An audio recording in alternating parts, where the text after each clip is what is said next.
จ้าเฮียนปริญญาหวังพวมมีว่าสร้างอ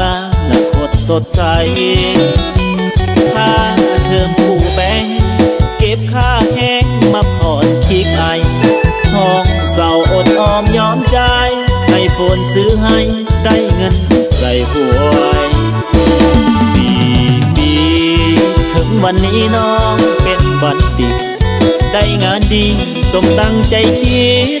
แต่ว่าสิทธิ์ของอายเอ็นอวยหนุ่มหน้าตาดีมีดีกรีแถมเป็นคนรวยมาแซงแย่งใจคนสวยอันคนห่วยห่วยถึกน้องทิ่มใจส่งน้องเรียนจบปริญญาตรีหวังให้คนดีมอบดีกรีปริญญาใจเข้าไปด้วยกันถึงฟังฝันน้องมานีไกลไปประกาศปริญญาใจอายเส้นหักไว้ด้วยหอยน้ำตา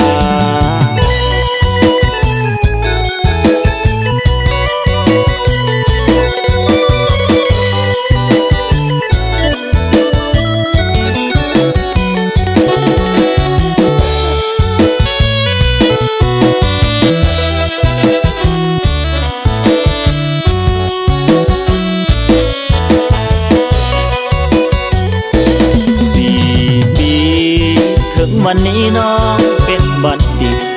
ได้งานดีสมตั้งใจคิดแต่ว่าสิทธิ์ของอายเอ็นอวยหนุ่มหน้าตาดีมีดีกรีแถมเป็นคนรวย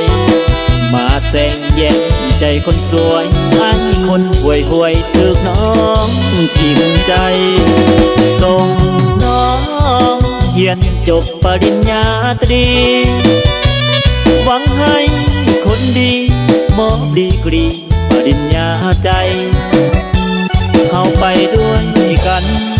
ถึงฟังฝันน้องมานีไกลไปประกาศปริญญาใจอายเส้นหักไว้ด้วยหอยน้ำ